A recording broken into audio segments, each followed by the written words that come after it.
राजा राम मोहन राय का जन्म 1772 में बंगाल के एक ब्राह्मण परिवार में हुआ था। वो एक बहुत ही प्रतिभाशाली विद्वान थे, जिन्होंने संस्कृत, फारसी, अरबी और अंग्रेजी समेत कई भाषाओं में महारत हासिल की।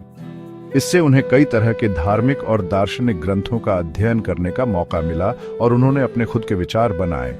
19वीं सदी के भारत में जो सामाजिक अन्याय और धार्मिक अंधविश्वास फैले हुए थे, उनसे राय बहुत परेशान थे। उनका मानना था कि सच्चा धर्म तर्क और नैतिकता में है, न कि अंधविश्वासों में। उन्होंने मूर्ति पूजा, जातिवाद और महिलाओं पर अत्याचार के खिलाफ आवाज उठाई। हिंदू धर्म और भारतीय समाज में सुधार लाने के उनके प्रयासों ने उन्हें आधुनिक भारत के पिता की उपाधि दी। उन्हें एक दूरदर्शी नेता के रूप में याद किया जाता है, जिन्होंने एक अधिक न्यायपूर्ण और प्रगतिशील राष्ट्र का मार्ग प्रशस्त किया। उनका जीवन और कार्य भारत और उसके बाहर के सुधारकों और विचारकों को प्रेरित करता रहेगा।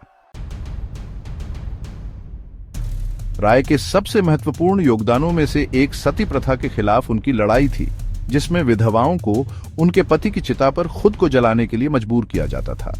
उन्होंने तर्क दिया कि इस प्रथा का शास्त्रों में कोई आधार नहीं है और यह हत्या का ही एक रूप है।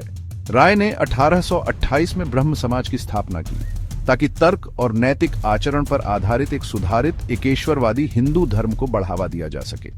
समाज ने विधवा पुनर्विवाह, महिला शिक्षा और जातिगत भेदभाव को खत्म करने की वकालत की। उनके प्रयासों के कारण ही 1829 में ब्रिटिश सरकार ने सती प्रथा को गैर कानूनी घोषित कर दिया।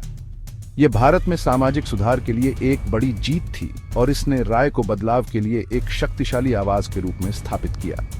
उनकी विरासत उनके द्वारा किए गए विशिष्ट सुधारों से कहीं आगे तक फैली हुई है।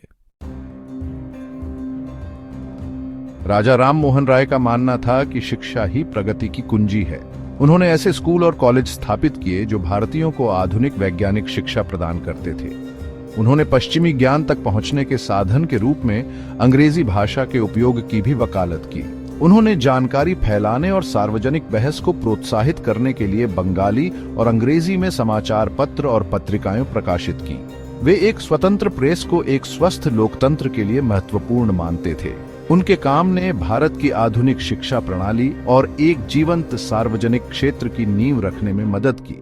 उन्होंने माना कि भारत को आधुनिक बनाने के लिए उसे दुनिया भर से नए विचारों और ज्ञान को अपनाने की आवश्यकता है। भारत पर राजा राम मोहन राय का प्रभाव अतुलनीय है। उन्होंने सामाजिक सुधार के लिए एक ऐसी आग जलाई जो आज भी तेजी से जल रही है। तर्क, समानता और न्याय के बारे में उनके विचारों ने भारत के स्वतंत्रता आंदोलन की नींव रखी।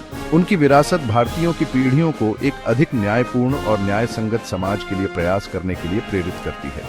उन्होंने दिखाया कि परंपरा और आधुनिकता का मेल हो सकता है और प्रगति के लिए दोनों के साथ एक महत्वपूर्ण जुड़ाव की आवश्यकता है।